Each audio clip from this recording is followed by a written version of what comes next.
በስመ አብ ወወልድ ወመንፈስ ቅዱስ አሐዱ አምላክ አሜን። ሰላም እግዚአብሔር ከሁላችሁ ጋር ይሁን። ወድ የኤማሁስ ቲዩብ ተከታታዮች የተከበራችሁ ቤተሰቦች እንደምን ሰነበታችሁ? እንደምን ሳላችሁ? የእግዚአብሔር ቸርነት፣ የድንግል ማርያም አማላጅነት፣ የቅዱሳን ሐዋርያት በረከትና ረድኤት ከሁላችሁ ጋር ይሁን። እነሆ ቅድስት ቤተ ክርስቲያናችን ካወጀቻቸው 7 አጽዋማት መካከል አንድ ወደ ሆነውና ሰማያዊ ጸጋን ወደምናፍስበት ወደ ሰኔ ጾም በሰላም አሸጋገረን። እንኳን አደረሳቸው። ይህ ጾም ሐዋርያት መንፈስ ቅዱስን ከተቀበሉ በኋላ ወንጌልን ለዓለም ለማብሰር የሰይጣንን መንግሥት ለመስበርና የቤተ ክርስቲያንን መሠረት ለመጣል በጾምና በጸሎት የተጋደሉበት ታላቅ የበረከት ወቅት ነው። ነገር ግን ብዙዎቻችን ሳናውቀው የምንፈጽማቸው ጥቃቅን ስህተቶች የጾማችንን መንፈሳዊ ፍሬ ሊያሳጡን ይችላሉ። በዛሬው የኤማሁስ ቲዩብ መርሃ ግብራችን የሰኔ ጾምን ስንጾም በፍጹም ልናደርጋቸው የማይገቡ 8 መሠረታዊ ስህተቶችን ምን እንደሆኑ እያንዳንዱን በዝርዝር እንመለከታለን። ጾማችን በረከት እንዲሆንልን ነፍሳችን ይህንን ትምህርት በጥንቃቄ ልትሰማው ይገባል። ወደ ዝርዝር ሐሳባችን ከመሄዳችን በፊት ግን ለኤማሁስ ቲዩብ አዲስ የሆናችሁ ሰብስክራይብ በማድረግ የቤተሰባችን አባል እንድትሆኑ፣ ሁላችሁም ደግሞ ይህንን መንፈሳዊ ትምህርት ለብዙዎች እንዲደርስ ቪዲዮውን ላይክ በማድረግ እንድትጀምሩ በቅድስት ቤተ ክርስቲያን ፍቅር እንጠይቃችኋለን። እስከ መጨረሻው አብራችሁን ቆዩ። ወደ መጀመሪያው መሠረታዊ ነጥብ ስንሸጋገር እያንዳንዳችን ልንመረምር የሚገባ ታላቅ መንፈሳዊ ጉድለትን እናገኛለን። ይኸውም ጾሙን የቀላሎች ጾም አድርጎ ማሰብ፣ የቀን ማሳጠርና መዘናጋት ነው። ብዙዎቻችን በዓመት ውስጥ የሚመጡትን 7ቱን አጽዋማት እኩል ቦታ አንሰጣቸውም። በተለይ ደግሞ የሰኔ ጾም ወይም የሐዋርያት ጾም ከአብይ ጾም በኋላ ስለሚመጣ እንደ አብይ ጾም የ8 ሳምንታት ረጅም ጉዞ ስለሌለው በብዙ ምዕመናን ዘንድ እንደ ቀላል ጾም የሚቆጠር ፈተና አለበት። ይህንን ተከትሎ የሚመጣው ትልቁ ስህተትም የቀን ማሳጠር ነው። ጾሙ እኮ ጥቂት ቀናት ብቻ ነው፣ ስለዚህ ስጋና ወተት ካልበላው በቂ ነው በማለት ያለምንም መንፈሳዊ ዝግጅት፣ ያለ ስግደትና ያለ ትጋት ቀናቱን በቸልተኝነት እናሳልፋለን። ትልቁ ስህተት እዚህ ላይ ነው። ጾም በቤተ ክርስቲያን ሚዛን ደረጃ አይሰጠውም። የትልቅ ጾም ነው፣ ያኛው ደግሞ ትንሽ ወይም ቀላል ጾም ነው የሚባል መለኪያ የለውም። እያንዳንዱ አዋጅ ጾም የራሱ የሆነ ሰማያዊ ምስጢርና ጸጋ አለው። የሰኔ ጾምን ማቃለል ማለት ሐዋርያት ደምና አጥንታቸውን ከስክሰው የቆረቆሩትን ዓለምን በወንጌል የገሩበትን ያንን ታላቅ የመንፈስ ቅዱስን ኃይል መናቅ ማለት ነው። ታላቁ ቅዱስ ዮሐንስ አፈወርቅ ስለ ጾም ቁም ነገር ሲመክር እንዲህ ይላል። የጾም ታላቅነቱና ክብሩ ከምግብ መከልከሉ ላይ አይደለም፣ ከኃጢአት መራቅ ላይ ነው እንጂ። ጾምን በዕለታት ቁጥር አትለካው፣ በልብ መለወጥንና በመንፈሳዊ ፍሬ መዝነው እንጂ። አባታችን እንዳስተማረን የሰኔ ጾም ቀናቱ ጥቂት ቢሆኑም በእነዚያ ጥቂት ቀናት ውስጥ የምናገኘው መንፈሳዊ ፍሬ ግን ዘላለማዊ ሊሆን ይችላል። ቀናቱን ከመቁጠር በእነዚያ ቀናት ውስጥ ምን ያህል ወደ እግዚአብሔር ቀረብን የሚለው ይበልጣልና። የመነኮሳት አለቃ የተባለው ቅዱስ እንጦንስ ደግሞ በጾም ወቅት ስለሚመጣ መዘናጋትም ሲናገር ሰይጣን አንተን ከጾም መከልከል ካላስቻለው በጾም ውስጥ ያለውን በረከት ለመስረቅ ጾሙ ቀላል ነው፣ ቀኑ አጭር ነው የሚል የቸልተኝነት ስሜት በልብ ይዘራል። ስለዚህ ጾም ሲገባ ሰይጣንን በውስጣችን ይህ እኮ የሐዋርያት ጾም ነው፣ እንደ አብይ ጾም ጥብቅ አይደለም የሚል ድንዛዜ እንዳይፈጥርብን መጋደል አለብን። ወደ ሁለተኛው መሠረታዊ ነጥብ እንለፍ። ይህ ነጥብ ምናልባትም አብዛኞቻችን በየቀኑ የምንወድቅበትና ጾማችንን ወደ ከንቱ ረሃብ የሚቀይርብን ትልቅ ፈተና ነው። ይኸውም የምግብ ይዘትን ብቻ መቀየር፣ የልብ አለመለወጥ፣ የህዋሳት አለመጾም። በጾም ወቅት ብዙዎቻችን የምናደርገው ትልቁ ጥረት የምግብ ማዕዳችንን መለወጥ ላይ ነው። ከእንስሳት ተዋጽኦ ማለትም ከስጋ፣ ከቅቤ፣ ከወተትና ከእንቁላል ተከልክለን ወደ እጽዋት ተዋጽኦ፣ ወደ አትክልት፣ ጥራጥሬና ቅባት እንዞራለን። ይህ ስርዓትን መፈጸም በመሆኑ መልካም ቢሆንም ስህተቱ ግን የምግብ ይዘትን በመቀየር ብቻ ጾምን ፈጸምን ብለን ማሰባችን ላይ ነው። እውነተኛ ጾም የሆድ መከልከል ብቻ ሳይሆን የልብ መለወጥ ነው። ሆዳችን ከስጋ ተከልክሎ ምላሳችን ግን የሰውን ስጋ በሐሜት በውሸትና በነገር የሚበላ ከሆነ ጾማችን መንፈሳዊ ትርጉምን ያጣል። ዓይናችን ክፉ ነገርን እያየ፣ ጆሮአችን የማይረባ ወሬን እያዳመጠ፣ ልባችን ደግሞ ቅናትና ቂምን እያጠነጠነ ሆድ ብቻ ቢጾም የተለወጠው ማዕዳችን እንጂ ሕይወታችን አይደለም። ትልቁ ስህተት እዚህ ላይ ነው። ስጋ ባለመብላት ብቻ ራሳችንን ጻድቅ አድርገን እየቆጠርን፣ ነገር ግን በቁጣ በትዕቢትና በጭካኔ ሰዎችን በንግግራችን የምናቆስል ከሆነ ጾማችን እግዚአብሔር የሚቀበለው መስዋዕት አይሆንም። ጾም ስጋን አክስቶ ነፍስን የማስቀደሻ መሳሪያ እንጂ በባዶ ሆድ ሰዎችን የመንቀፊያ መድረክ አይደለም። ታላቁ የቤተ ክርስቲያን መብራት ቅዱስ ዮሐንስ አፈወርቅ ይህንን ስህተት በጥብቅ ሲገስጽ እንዲህ ይላል። ስጋ አልበላም ትላለህ፣ ነገር ግን በምላሰ ወንድምን ትበለዋለህ። የወተት ተዋጽኦ አልቀምስም ትላለህ፣ ነገር ግን በጭካኔ የደካሞችን ደም ትጠጣለህ። ዓይንህም ይጹም፣ ጆሮህም ይጹም፣ እግርህና እጅህም ይጹም። እጅህ ከመቀማትና ከስርቆት ይጹም፣ እግርህ ወደ ክፉ ቦታ ከመገስገስ ይጹም። ዓይንህ ወደ ፍትወተ ሥጋ ከመመልከት ይጹም፣ ጆሮህም ከሐሜትና ከከንቱ ወሬ ይጹም። ይህ አባታችን ምክር የሚያሳየን እውነተኛ ጾም የሙሉ ሕዋሳት መግዛት እንደሆነ ነው። ምግብ መከልከል የጾም መጀመሪያ እንጂ መድረሻው አይደለም። ቅዱስ ባስልዮስ ዘቂሳርያ ደግሞ ስለ ጾም ውስጣዊ ኃይል ሲናገር ከምግብ እየተከለከልክ በቂምና በጥል ውስጥ የምትኖር ከሆነ ጾም ዋጋ የለውም። ሰይጣንም እኮ ምግብ አይበላም፣ ፍጹም ጾመኛ ነው። ነገር ግን ከክፋቱና ከትዕቢቱ ስላልተመለሰ ሰይጣን ሆኖ ቀረ። አንተም ከክፋት ሳትመለስ ብትጾም ጾም ሰይጣናዊ ጾም ይሆናል። ይህ ለአእምሮ የሚከብድ ነገር ግን ውስጣችንን ፈትሸን ንስሐ እንድንገባ የሚያደርግ ታላቅ የአባቶች ምክር ነው። ወደ ሶስተኛው መሰረታዊ ነጥብ እንለፍ። ይህ ነጥብ በጾም ወቅት ብዙዎቻችን የምንዘነጋውና ጾማችንን ፍሬ አልባ የሚያደርግብን ታላቅ መንፈሳዊ ጉድለት ነው። ይህም ከቅዱስ ቁርባንና ከንስሐ መራቅ። በሰኔ ጾም ሆነ በማንኛውም አጽዋማት ወቅት የሚታይ ትልቅ ስህተት ጾሙን ያለ ንስሐና ያለ ቅዱስ ቁርባን እንዲሁ በባዶ ሆድ መፈጸም ነው። ብዙዎቻችን ጾም ሲገባ እንጾማለን፣ ጾሙ ሲያልቅ ደግሞ እንፈታለን።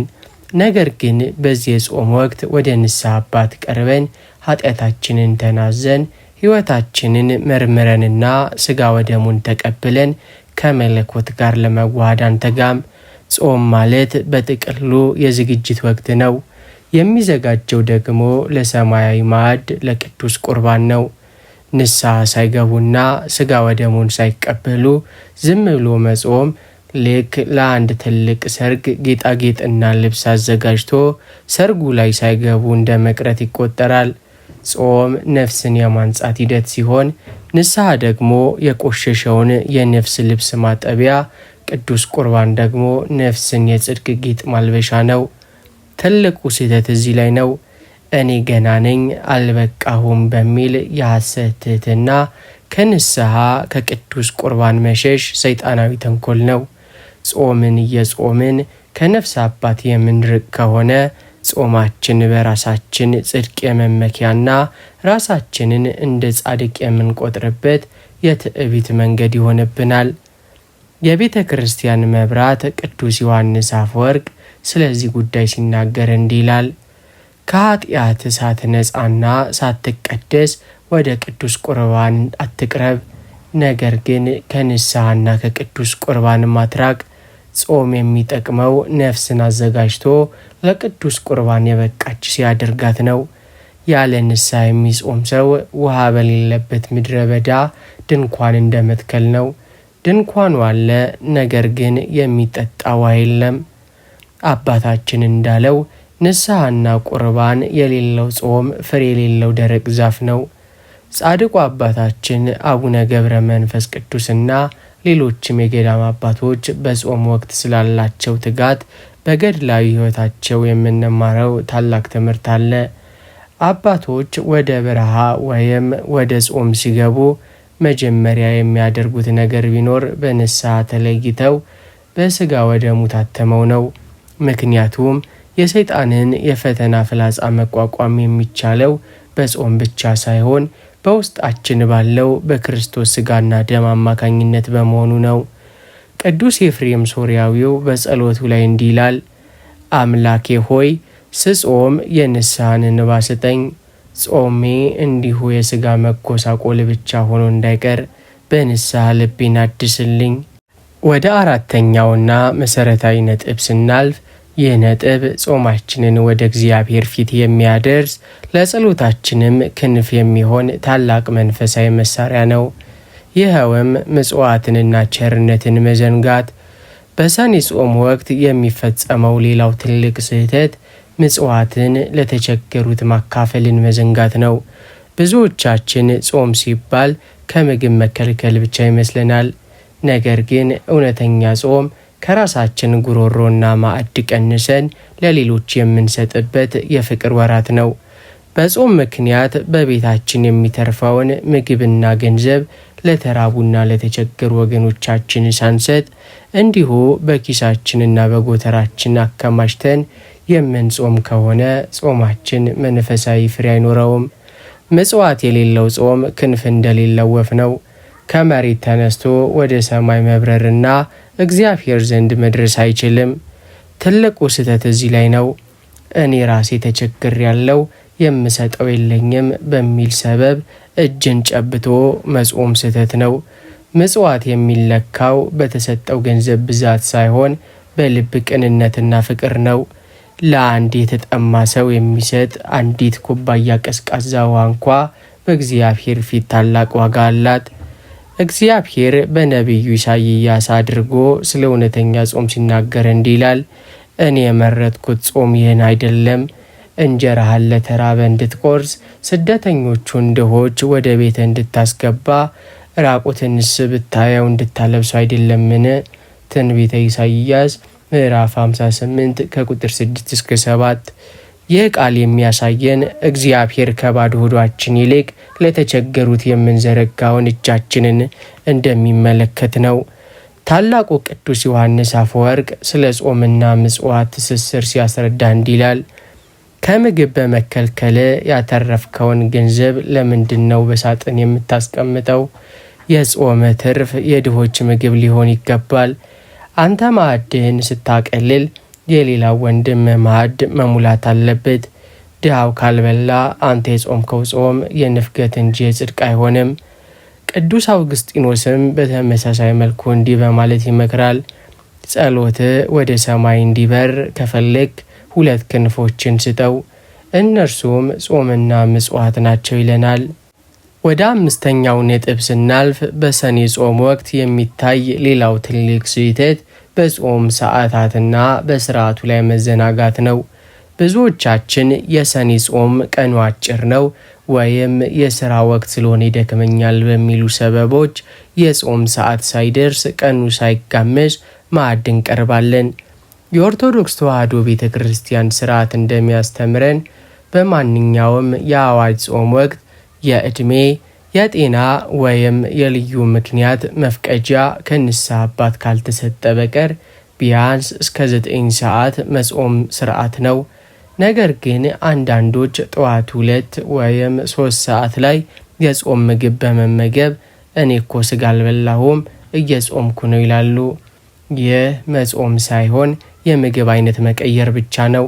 ጾም የራሱ የሆነ የሰዓት ሰዋሰው ቁጥጥር አለው። ያ ሰዓት ደግሞ ስጋችንን የምናስጨንቅበትና ፈቃደ ስጋችንን የምናስርብበት መሳሪያ ነው። ትልቁ ስህተት እዚህ ላይ ነው። የቤተ ክርስቲያንን ሕግና ስርዓት በራሳችን ፍላጎትና ስንፍና መተርጎም። እግዚአብሔር ልብን ነው የሚያየው፣ በሰዓት አይፈርድም እያሉ የራስን ስንፍና በሃይማኖታዊ ሽፋን መሸሸግ ራስን ማታለል ነው። ስርዓት የሌለው ሕይወት ፍጻሜው መፍረስ ነው። ማኅበረ ሐዋርያት በዲድስቅልያ መጽሐፋቸው ላይ ስለ ጾም ስርዓት ሲደነግጉ እንዲህ ይላሉ። ጾም ማለት ሰዓቱን ጠብቆ ስርዓቱን አክብሮ ከምግብ መከልከል ነው። ሰዓቱ ሳይደርስ ማዕድ የሚቀርብ ሰው ግን የሰነፎችን መንገድ ይከተላል፣ የጾሙንም በረከት ያጠፋል። ሐዋርያት እንዳስተማሩን ለሰዓቱ መገዛት ራሱ በትሕትና ለእግዚአብሔር ሕግ የመታዘዝ መገለጫ ነው። ታላቁ ቅዱስ ባስልዮስ ስለ ጾም ሰዓት ማክበር ሲናገር እስከ ተወሰነልህ ሰዓት ድረስ በመታገዝ ስጋህን ስታሸንፈው መላእክት ያንተን መጽናት አይተው ደስ ይላቸዋል። ሰዓት ሳትደርስ የምትበላ ከሆነ ግን ስጋህ በአንተ ላይ ይሰለጥናል፣ ነፍስህም በስጋ ፈቃድ ትማረካለች ይለናል። ቅዱስ ያሬድም በጾመ ድጓው ላይ ጾም የሰዓትና የሥርዓት ጥበቃ መሆኑን፣ ሐዋርያትም እስከ ማታ ድረስ በመጾምና በመጸለይ የእግዚአብሔርን ኃይል እንደለበሱ በዜማው አምልቶ አስፍቶ ማስተምሮናል። ወደ 6ኛው መሰረታዊ ነጥብ እንለፍ። ይህ ነጥብ የጾማችንን መንፈሳዊ ዋጋ ሙሉ በሙሉ ሊያሳጣ የሚችልና ጻድቅ መስሎ የመታየት የግብዝነት ታላቅ ፈተና ነው። ይኸውም በትዕቢትና በውሸት መጾም፣ ለሰው እንዲታይ ማድረግ። በሰኔ ጾም ወቅት የሚታይ ሌላው አደገኛ ስህተት ጾምን ለክብር፣ ለውዳሴ ከንቱ ወይም ሰዎችን ለመውቀሻ መሳሪያ ማድረግ ነው። ብዙዎቻችን ስንጾም በፊታችን ላይ የሐዘንና የድካም ምልክት በማሳየት እኔ እኮ ጾመኛ ነኝ፣ በጣም ደክሞኛል የሚል ስሜትን ለሰዎች እንዲሰማ እንፈልጋለን። ይባስ ብሎ ደግሞ በጾም ምክንያት በምናሳየው ተነሳሽነትና ቁጣ ሰዎችን እያቆሰልን ጾም ይዞኝ እኮ ነው፣ ለዛ ነው የተቆጣሁት እያልን ውሸትንና ክፋትን በጾም ስም እናማካኛለን። ጾም ሰላምንና ትሕትናን ሲያስተምርን ሲገባ ሰዎችን ለመንቀፍ እነገሌ እኮ አይጾሙም እኔ ግን እጾማለሁ በሚል የትዕቢት መንፈስ ሌሎችን ዝቅ አድርጎ እንድንመለከት ካደረገን ጾማችን ወደ ውድቀት እያመራ ነው። ትልቁ ስህተት እዚህ ላይ ነው። እግዚአብሔር በስውር የተደረገውን የሚያይ አምላክ መሆኑን መዘንጋት። ሰዎችን ለማስደመም ወይም በሰዎች ዘንድ መንፈሳዊ ለመባል የሚጾም ሰው ዋጋውን ከሰዎች ስላገኘ በእግዚአብሔር ፊት ምንም አይነት የጽድቅ መዝገብ አይኖረውም። ጌታችን ኢየሱስ ክርስቶስ በወንጌል እንደነገረን ስትጾሙም እንደ ግብዞች አትጠውልጉ፣ ለሰዎች እንደ ጾሙ ሊታዩ ፊታቸውን ያጠፋሉና፣ እውነት እልሃለሁ ዋጋቸውን ተቀብለዋል። አንተ ግን ስትጾም በስውር ላለው አባትህ እንዲታይ እንጂ ለሰዎች እንዳይታይ ራስህን ተቀባ፣ ፊትህንም ታጠብ፣ በስውር የሚያይ አባትህም በግልጽ ይከፍልሃል። የማቴዎስ ወንጌል ምዕራፍ 6 ከቁጥር 16 እስከ 18። ይህ መለኮታዊ ትእዛዝ የሚያሳየን ጾማችን በእኛና በእግዚአብሔር መካከል ብቻ ያለ ምስጢር መሆን እንዳለበት ነው። ታላቁ ቅዱስ ዮሐንስ አፈወርቅ ይህንን የትዕቢት ጾም ሲገስስ እንዲህ ይላል። በጾምህ ምክንያት በትዕቢት የምትወጠር ከሆነ ባትጾም ይሻልሃል። ምክንያቱም አለመጾም ስጋን ያደልባል፣ ትዕቢት ግን ነፍስን ይገድላል። ጻድቅ ነኝ ብለህ በልብህ ካሰብክ ያሰብክባት ሰከንድ የጽድቅ ፍጻሜና የውድቀት መጀመሪያ ናት። የመነኮሳት መሪ ቅዱስ እንጦንስ ለደቀ መዛሙርቱ በሰጠው ምክር ስትጾሙ በሰዎች ፊት ደስተኞችና ብሩሆች ሁኑ፣ ውስጣዊ ተጋድሏችሁን ለሰይጣንም ሆነ ለሰው አታሳዩ፣ ሰይጣን በጾማችሁ ተቀኝቶ በትዕቢት እንዳይጥላችሁ ተጠንቀቁ ይለናል። ወደ 7ኛው መሰረታዊ ነጥብ እንለፍ። ይህ ነጥብ በአሁኑ ዘመን ሁላችንንም በከፍተኛ ሁኔታ እየፈተነ ያለ የመንፈሳዊ ሕይወታችን ሰላምና የጾማችንን በረከት በረቀቀ መንገድ እየሰረቀ ያለ ታላቅ ስህተት ነው። ይኸውም ከማህበራዊ ሚዲያና ካላስፈላጊ መዝናኛዎች አለመቆጠብ፣ የሚዲያ ጾም አለማድረግ።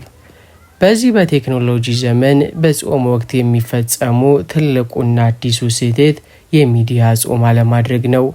ብዙዎቻችን ከስጋና ከወተት ተከልክለን ማዕዳችንን እናጸዳለን። ነገር ግን ቀኑን ሙሉ ስልካችን ላይ በመቀመጥ ቲክቶክ፣ ፌስቡክ፣ ዩቲዩብ እና ቴሌግራም ላይ የሚለቀቁ አላስፈላጊ ቪዲዮዎች የዓለማውያን ጫጫታዎችን፣ ጭቅጭቅና የኃጢአት ምስሎችን በአይናችን ስናይ እንውላለን። ጾም ማለት የህዋሳት መግዛት ነው። አይንና ጆሮ ደግሞ ወደ ልብ የሚወስዱ ዋና ዋና በሮች ናቸው። በአንድ በኩል በጾምና በጸሎት ልባችን ለመቀደስ እየሞከርን፣ በሌላ በኩል ግን በማህበራዊ ሚዲያ በሚለቀቁ ጸያፍና ከንቱ ወሬዎች አእምሯችንን የምንሞላ ከሆነ የጾማችን መንፈሳዊ ሙቀት ወዲያውኑ በቅዝቃዜ ይተካል። ስልካችንን ሳንጾም አይናችንን ሳንገስጽ የምንጾመው ጾም ውስጣዊ ሰላምን አይሰጠንም። ትልቁ ስህተት እዚህ ላይ ነው። ቪዲዮ ማየት ወይም ማህበራዊ ሚዲያ ላይ መቆየት እኮ ምግብ ስላልሆነ ጾም አያፈርስም ብሎ ማሰብ። ጾም ስጋን የማድከም ብቻ ሳይሆን ነፍስን የመመገቢያ ወቅት ነው። አእምሯችን በዓለማዊ ጫጫታ ከተሞላ የእግዚአብሔርን ረቂቅ ድምፅ ለመስማትና ለመጸለይ አንችልም። ታላቁ ቅዱስ ባስልዮስ ስለ ህዋሳት መጠበቅ ሲናገር እንዲህ ይላል። የኃጢአት መግቢያ በሮች ዓይንና ጆሮ ናቸው። አንተ ምግብህን እየጾምክ በዓይንህና በጆሮ ግን ክፉ ነገርን ወደ ነፍስ የምታስገባ ከሆነ ቤቱን በሩን ዘግቶ በጀርባ በኩል ሌባ እንደሚያስገባ ሰውነ። ህዋሶቻችሁን ከማይረባ ትዕይንትና ወሬ ጠብቁ ይለናል። ይህ አባታችን ምክር ዛሬ ማህበራዊ ሚዲያ ላይ ለምናባክነው ጊዜ ትልቅ ማስተማሪያ ነው። የሶርያው መብራት ቅዱስ ይስሐቅ ስለ ዝምታና ከዓለም ጫጫታ ስለ መለየት ሲናገር ከሰው ወሬና ከዓለም ትዕይንት ራስን ባራክ ቁጥር መለኮታዊ ምስጢር በልብህ ውስጥ ይበራል። ጾም ፍሬ እንዲያፈራ ከፈለግ ከከንቱ ወሬዎችና ከሚያናውጡም ወሬዎች ራቅ ይለናል። ቅዱስ ኤፍሬም ሶርያዊው በታላቁ የጾም ጸሎቱ ላይ የስንፍና የከንቱ ንግግር መንፈስ ከኔ ራቅ እያለ የለመነው ከንቱ ወሬዎች የጾምን ኃይል እንደሚያጠፉ ስለሚያሳውቅ ነው። ወደ 8ኛውና የመጨረሻው ነጥብ እንለፍ። ይህ ነጥብ የጾማችንን አጠቃላይ ውጤት የሚወስንና የብዙዎቻችን መንፈሳዊ ድካም ከንቱ የሚያደርግ ታላቅ መዘናጋት ነው። ይኸውም ጾሙ ሲያልቅ ወደ ነበረበት የኃጢአት ሕይወት መመለስ፣ ጾምን እንደ እስር ቤት ማሰብ።